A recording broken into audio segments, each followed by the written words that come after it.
Welcome back, everybody, to the Cirque Show 24/7. This is the 2015 WWE Royal Rumble. So let's get right into it. All right, 2015 Royal Rumble. It's in Philly, and it was a interesting show. Very. It's one of those things where, man, everything was getting good, and then when you got to the Royal Rumble, and it started off strong, and everything just started to fall apart, and then you saw everything go bad. Everything just start to go bad, and you can hear the crowd. The crowd just start to dwindle and die inside, and it was so hard to watch. But we'll get to it. Let's get into like the pre-show. All right, the pre-show right now was a New Day versus Cesaro and Tyson Kidd tag team match. Tyson, Cesaro, they end up winning. It was a pretty good pre-show match. It's two good teams that work very well together. I actually like the pairing of Tyson Kidd and Cesaro. They actually do make a great like pairing, and they have two different styles, and they offset each other really well. And you need something for Cesaro to do, because they tried to give him like a singles run. It wasn't really going anywhere. He wasn't getting the steam that he wanted, or what everybody thought he was supposed to get. So they teamed him up with Tyson Kidd, and I like the fit right now. I love Tyson Kidd as a worker.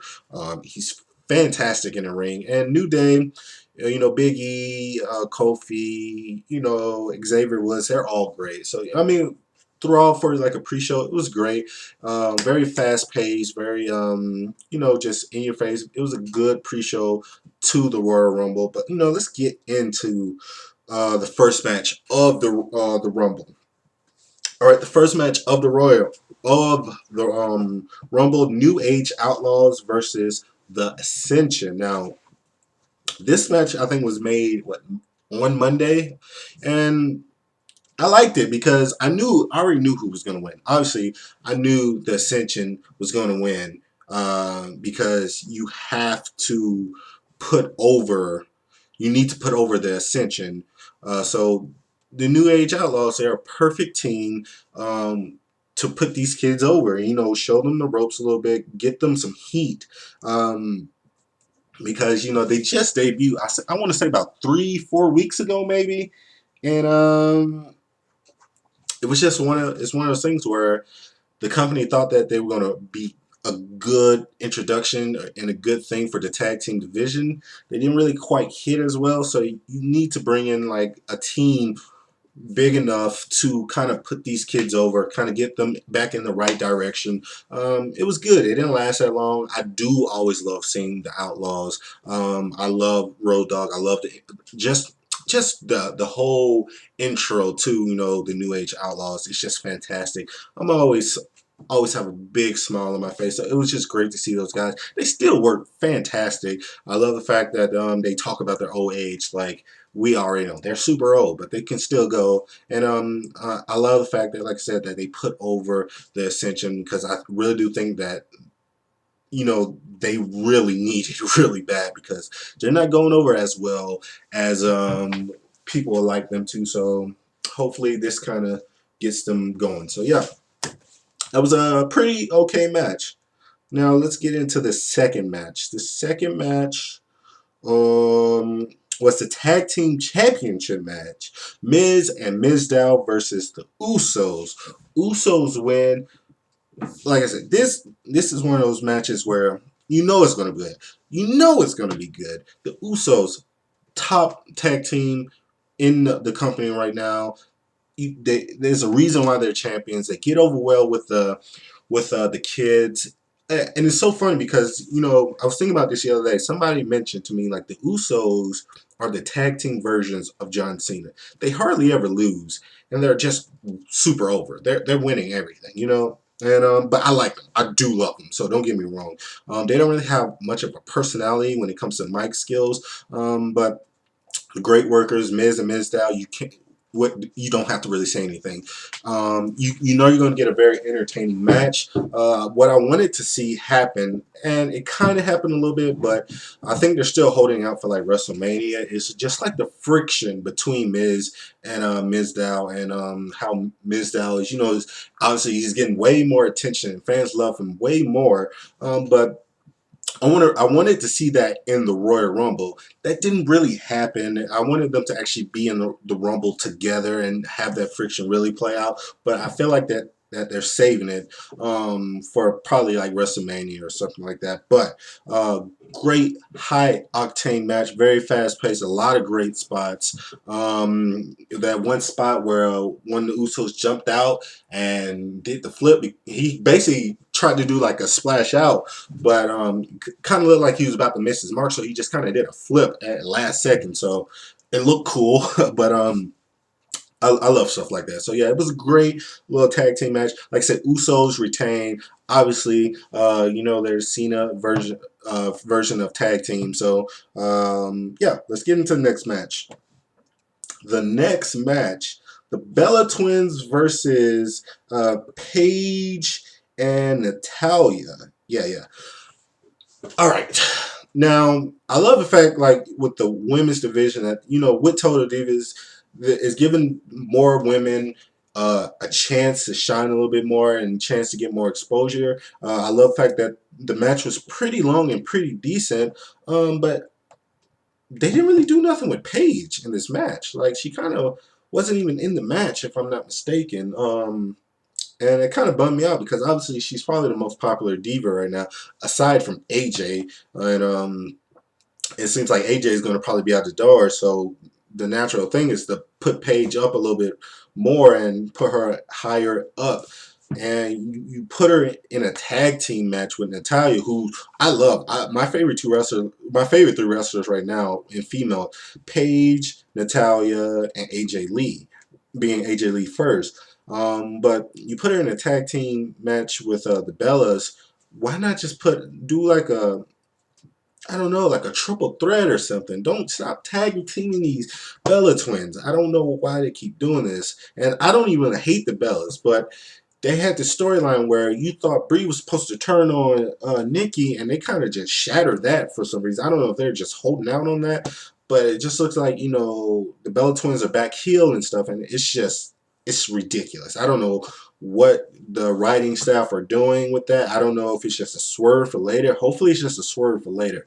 But yeah, you have a tag team match with two great opponents in Natalia and Paige, and you don't really do anything with Paige, and it was very frustrating to watch. Like I said, I do love the fact that that the girls got more time. I was okay with the outcome. Obviously, I knew like the Bella Twins were going to win. I thought it was going to be some kind of swerve towards the end when where Brie was going to probably do something. But once I figured that was never going to happen, I was okay with the Bellas winning. That's not the issue. The issue is find better stories for these girls because they're great talent. So that's my only issue with that. So yeah, Bellas win. Next match. Let's see. What is the next match? I think the next match is the WWE World Heavyweight Championship match. John Cena versus Seth Rollins versus Brock Lesnar. Match of the night, obviously. A lot of great spots. A lot of great moments. Brock Lesnar ends up retaining his WWE World Heavyweight Championship. But man, it was a moment in this match where I thought Brock was down for the count. And I like what WWE does well. When they can do it right, they do it well. When they can tell a great story, they do it fantastic. And this is one of the cases where they got a match right through thick and through, and I enjoyed it from beginning to end. You start off the match, Brock Lesnar is just manhandling both of them, Rollins, Cena. Nobody can stop him, to where, for a second, Cena and Rollins had to kind of team up together to kind of take him down. And I like that. I like that where they understand, like, yo, for us to even have a chance of winning, we need to take down him first and then go at each other. I like that. But you saw the power of Brock Lesnar and why he is the WWE World Heavyweight Champion. And it was exciting. And like I said, it was a moment in this match where I thought he was down for the count. That great spot with Seth Rollins on the outside ring on the announcer's turntable. Fantastic. Elbow right to the chest. They said it hit him in the ribs, broken ribs. And I don't know if it was just a fake out or he sold the hell out of it, or if it was real. But man, if it was fake, he sold the hell out of them ribs. I thought he was out for the count. And it's been plenty of times where stuff like that happens, and they get the paramedics to come out to kind of do like we're taking them out, and it was just Brock Lesnar, man. He played that thing off really, really well. To where I was like, oh man, this is not going like I thought it was going to go. And it was interesting because I thought they had to. I thought once they figured out, like, oh, Brock Lesnar is not going to be in this match, that they kind of had to come up with something else new on the fly, and they were kind of stalling or something like that. But Brock Lesnar came back in, finished them off. Great spots. The best spot I've seen. And it didn't look like he landed it the way he wanted to land it, but it was just the flip, like the back flip to the front flip, whatever that thing was, like a corkscrew type flip thing. Beautiful. Seth Rollins. Beautiful. He is my star player. My MVP of the Royal Rumble. I wanted Brock Lesnar to win. I'm happy Brock Lesnar won, but Seth Rollins was my MVP of the Royal Rumble. Just a fantastic, fantastic match. It was so funny because going into this match, when you kind of think about it, Brock Lesnar was basically the baby face of this match. Like, if you kind of think about it. And the way I can explain this, okay, you have John Cena, where nobody wants him to win like his 100th title, so everybody's booing against him. You have Seth Rollins, who's just like this slimy, slick little snake, and he's the villain, and no one wants him to win and cash in. And you have Brock Lesnar, everybody wants him to just beat the mess out of both of them. So when you think about it like that, Brock Lesnar came into this match as like the baby face, which is weird to say, but it worked out really, really well. Just the storytelling in it. Cena was good. He was Cena. I have no really complaints about him. He played his part, but I think the two stars of this match was Brock Lesnar and Seth Rollins. And man, I can't wait. It was interesting that Seth Rollins did not cash in that Money in the Bank contract. So I'm interested to see if he's just going to hold out all the way to WrestleMania. I don't even think he can hold out to WrestleMania. If he's going to probably do it in Fastlane or whatever, but he did not catch that thing in, and that's what I thought was going to happen. I thought Brock Lesnar was going to win, and then Seth Rollins was just going to cash in and just kind of restart the match and then win. But like I said, I'm happy with it. Great match. Fantastic. No complaints here. Now let's get into the main event. The main event is the Royal Rumble, 30-man over the top Royal Rumble. Let me pull up my notes here. I don't have too many notes on this Royal Rumble, but just like certain little shout outs here that pleased me as a person, as a fan of just wrestling in general. One thing that just pleased me was the number 3 spot, Bubba Ray Dudley. You talking about me freaking out just a tiny bit, just freaked out just a tiny bit. Bubba Ray Dudley is back in the WWE. Just a perfect way to bring him back. So that means, man, if Devon's here, if Devon got re-signed to the tag team division, man, that tag team division is gonna skyrocket up, just skyrocket up. And I felt so bad for like some of the little kids who didn't know who Bubba Ray Dudley was, and because when you heard like the little that, I was like, no, that can't be. That can't be. And then, just perfect. Just a perfect thing. The only thing that sucked about the Royal Rumble is that Devon was not in it. Man, if Devon was in, that would have made my day right there. I really wanted to see some tables. I'm glad R-Truth did not get those damn tables. But Just give me Devon and Bubba, Team 3D. Oh man, you got my heart right there. But the number 3 spot was Bubba Ray Dudley. I loved it. It was a fantastic thing. Number 14 though. One of the cool things in this match, number 14 came out DDP, Diamond Dallas Page, did a few diamond cutters. Man, great to see him. And with his DDP yoga shirt, just man, he sells the hell out of that DDP yoga. He looked fantastic. He was one of my favorite wrestlers growing up as a kid. I remember seeing him a whole bunch of times in stadiums back in Atlanta and stuff during the WCW days. Just in awe of him and just loving every minute of it. So I was glad that he got his little moment and got a few diamond cutters in there. And it was cool. I liked it. I liked the moment, and I think he deserved it. He's one of those wrestlers where he's just so legendary, and he had like a pretty big career, and I don't think he gets a lot of recognition that he should. So I'm glad like WWE gave him that moment, even though we knew he wasn't going to win. They gave him that moment, and some of the younger superstars gave him that moment and say, okay, you can do this to me. You can do that to me. You can stay in here. He stayed in there for a good minute. He took out a few people, if I'm not mistaken. So I really applaud WWE for that. But one thing that was very interesting is Bray Wyatt, man.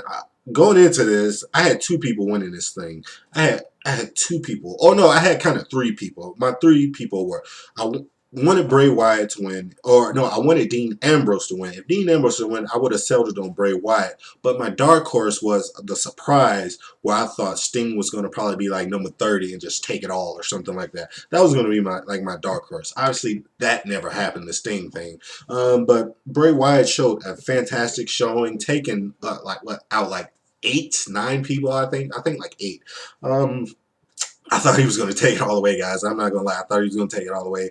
And I was going to be okay with that. But once he was out, and not even that, he took out Daniel Bryan, and that was early in the match. And when Daniel Bryan came out, I was like, okay, Daniel Bryan's here. This is about to get interesting because Bray Wyatt was taking everyone out. But once Daniel Bryan got here, it got really interesting. And then he took out Daniel Bryan, and I was like, what the hell is happening right now? And you can hear the audience die inside. Like, just die inside. And I was like, I know what's about to happen, and I'm not okay with it. As soon as he got eliminated, it clicked right in my head. I was like, I know what's about to happen. I'm not okay with it. And it's going to be a Batista thing all over again, and that's going to drive people insane. And I'm telling you, that's what it is right now. You end up having oh my god. But okay, so you have once he gets out, you have Dean Ambrose in there, you have the Big Show, you have Roman Reigns, you have Kane, and I was like, I know what's about to happen. Don't do this to Roman Reigns. It's going to probably destroy his reputation with the fans. And I was like, just let him out. You already eliminated. You already eliminated Bray Wyatt. You got Dean Ambrose in there. Just let Dean win. You can let these 2 go against Big Show and Kane and let them take them out, but let Dean Ambrose win. Let him have his moment. He's done so much this year. Even when Roman was out with injury, he has been carrying the WWE, him and Seth Rollins, on his back. What happens? Ambrose is eliminated, and I was like, I know what's happening. I'm not okay with this at all. And who ends up winning? Roman Reigns. And you hear the audience booing. I felt bad for him. I really do, because he is a great wrestler, and He should have won last year. Everybody knows he should have won last year. Last year was supposed to be his year. It was for Batista. He should have won last year. This was not his year to win. It was not his year to win. I don't even think it was Daniel Bryan's year. For me, I think it was either Bray Wyatt or Dean Ambrose's year to win. Hands down. Neither one of those won. You heard the crowd die inside. And then he gets beat down a little bit by Big Show and Kane after he eliminates both of them. The Rock comes out to kind of cheer up the crowd just a little bit because they're dead inside. So The Rock comes out just to kind of cheer up the audience a little bit to, put over his cousin, which is a good moment for Roman Reigns, but it was just tarnished a little bit because everybody knew what was going to happen and nobody was really okay with it. So I felt bad for Roman Reigns, and I kind of felt bad for The Rock because, well, I didn't really feel bad for The Rock because he's The Rock. Everybody's going to cheer for The Rock when he's there, but I kind of felt bad for Roman Reigns because he is a good wrestler. He's not the best talker, but he is a great wrestler. It just was not his year. They kind of did a Batista on his ass, so I felt bad. What do you guys think about the Royal Rumble, though? Please comment below. Let me know. Please like this video. Follow me. Subscribe. I'm having a live show on Thursday to get to know the new co-host, and I'll be there too answering questions. You want to tell me about some wrestling questions? You want to ask me about wrestling questions or anything else? Please, I will put the video to where you post these questions at. And as always, this is the Cirque Show 24/7. Be easy.